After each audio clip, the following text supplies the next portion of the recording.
Now, where's the part where I think you're wrong? And this is the part where people, I think I'm a little ahead of people, and people think I'm being naive. So, what I'm sensing, Brian, is from their audiences, this is not the same base as Trump 2016. The left is imploding. I love to see it. We love to see that here ever since Donald Trump won. They're all having meltdowns, and some of them are changing their minds, including Chunky Yogurt and Anna Kasparian. By the way, make sure you comment Chunky Yogurt and his expiration date for the algorithm. But today, Chunky actually gets into a debate with woke Brian Tyler Cohen, who's this like really woke guy that I don't really think believes what he says. I think he just says this stuff and spews the leftist nonsense to appease his audience and make some extra cash. Talk about capitalism, am I right? Anyways, he gets pretty pissed at Cenk Uygur, and they get into a pretty, intense, not crazy intense debate, but, they definitely go at it. And Brian Tyler Cohen just can't wrap his soy boy brain, or so-called brain, around Chunk's change of heart when it comes to Donald J. Trump. Let's just get straight into it. That's where the point of contention is, because you saying this stuff is you operating in good faith. These people don't care. Like, there are no long-standing principles that they abide by. This is the purported party of family values, the purported party of the Constitution, of law and order, of states' rights, of fiscal responsibility. They will throw that shit out the window the moment, the millisecond it becomes inconvenient for them, and that's what they did. But you're saying these things to people as if they're operating under some principle that they should be against the establishment, that they should be against these donors, when they're not. The only longstanding principle is their allegiance to Trump. And so my worry is that, like, you trying to get through to them on these issues of principle is falling flat, because it's not principle that got them there in the first place. There is no longstanding principle when you are a Trump supporter. Yeah. So, Brian, this is an interesting. I think this is probably the most interesting point of the.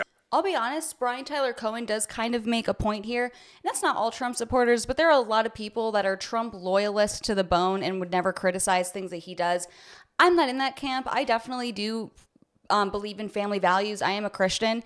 And obviously, when I hear about infidelity, I can never support that. Okay. But these people, like, no politician's perfect. Let's just be real. And he's obviously the best option that we have right now. So, yes, I'm not someone that just blindly supports Trump. But yes, he's obviously better than come swallow the hoe Harris. Conversation, because I think you're right and you're wrong.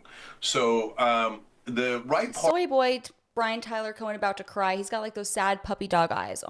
Playing my world's smallest violin. By the way, make sure you subscribe if you enjoy content like this, because it's fun. We have fun here, and like the video, comment. It really helps boost it in the algorithm. Let's get back to it. Part is what you're laying out the history of, and that is correct. That's what I've said. That's what you've said, and we've been accurate about that, right? So, did Donald Trump do anything actually populist in his first term? No. He even forgot about the wall until 6 months were left, and right, I got to run on the wall, right. So I'll pretend to build like 3 feet of it, right? And all he did was giant corporate tax cuts, which is literally the least populist thing you could do. Right. And I say that all the time, again, on right-wing shows. I talk to them about Jav Yas, how Trump wanted to ban TikTok. Yas gives him a couple $1 million. All of a sudden, he likes TikTok. Same thing on electric vehicles and Elon. And again, whenever I make those points, even the host nod along it's uncomfortably true, right? Yeah. So now, so on family values, another point where you're absolutely right. Enormous hypocrisy, like record-breaking hypocrisy for my entire life. Family values for you, but not for me. But I'll vote for the guy with the porn star mistress, et cetera, right? So we're all clear on that, and there's nothing wrong with anything we've ever said on that. We've been 100% right. Okay. Yeah, you were always 100% correct, Chunky Yogurt. I call bullshit. Now, where's the part where I think you're wrong? And this is the part where people, I think I'm a little ahead of people, and people think I'm being naive. So what I'm sensing, Brian, is from their audiences, and I'm not just sensing it like through intuition. They're literally doing polls while I'm on their shows. We're doing interactions, calls.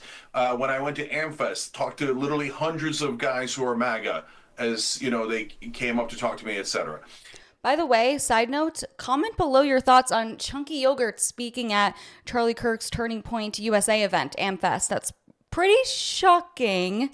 Like, Cenk can change his mind, but I also don't think that we need to be like, yes, you're now going to be speaking at right-wing conferences. Like, the problem with the right is it's like a good and bad thing. Like we welcome people over, but a little too much. We're a little too desperate to get the approval from people who used to not like us, or just to be like, yeah, we were so right. Now you're over here. Look at open arms. We'll welcome you. Well, we should still have some standards, guys. Come on. And let me know your thoughts in the comments, though. I'm actually curious. And yes, I do read the comments and I respond to a lot of them. Go check out old videos. It's true. Fact check. True. this is not the same base as Trump 2016. So that doesn't mean that they're angels. It doesn't mean that everyone on that side all of a sudden changed their. I just want to say that I don't agree with Cenk here. I think that we've been the same base. However, his understanding was incorrect on the Trump base. Remember, people on the left, basket of deplorables. These are awful people. Anna Kasparian herself has talked about how she used to think all Trump supporters were evil until she met Jeff, the nicest guy in her building, who she found out years later is a Trump supporter. Wow, shocking. All Trump supporters aren't one thing and they're not all evil. Wow, you would think this is common sense. But of course, if you're a leftist, bitch, do you have common sense? I beg to differ. Mind. Will you find the immovable part of the Trump base as we had before? Absolutely, right? Will you still find some evangelical Christians? Yes, but they have greatly dwindled, both in size and power. So that family values stuff went out the door, partly because they were hypocrites, but partly because the evangelical Christians aren't in charge anymore of MAGA.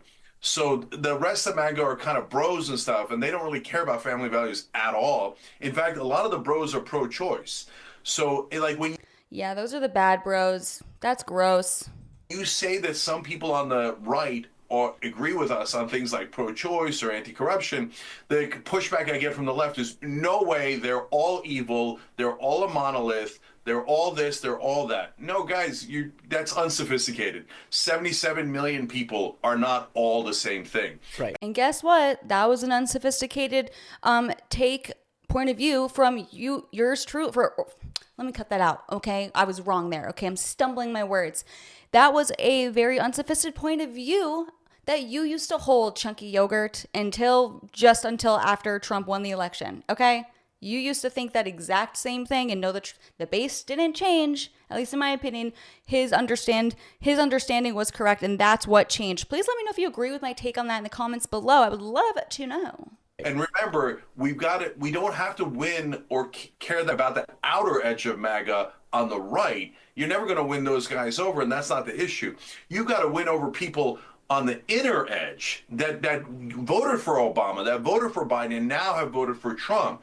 And those folks are not radicals. Those folks need to be won over. And they are different than what the base was before. And so what I'm sensing is, on anti-war and anti-corruption, they really do mean it. Now, if you say, yes, but they're backing Trump, who's doing this obvious brazen corruption we just talked about. I know.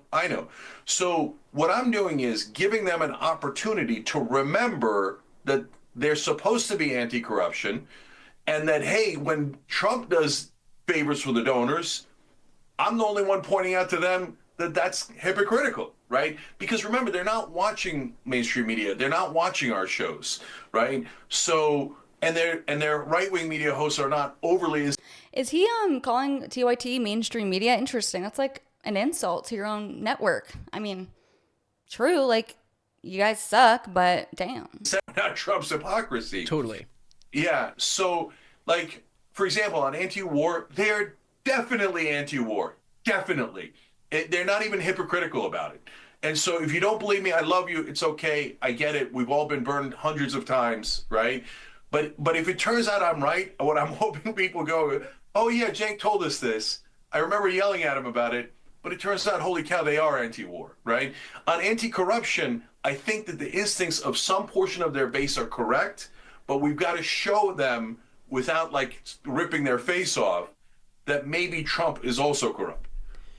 I think the part that, and you touched on this, is the cognitive dissonance between these people purporting to say that they are for one thing and yet constantly reaffirming their support for Donald Trump, who stands in stark opposition to the very thing that they purport to be against. And so I guess my question for you is, what's your red line to the point where you finally recognize whether or not the people who you were talking to at Turning Point USA's AmFest, for example, are not actually operating in good faith, and whether there is, again, to my earlier question, no actual longstanding principle, it's other than fealty to the God King, right? Like I guess that's what I'm trying to figure out here, because thus far there has been no indication that, even though they say they're for anti-corruption, Donald Trump's the most corrupt guy to ever sit in the Oval Office, even though they say that they're, you know, for the list goes on and on, right? It's the list that we have spoken about earlier. But when will you stop giving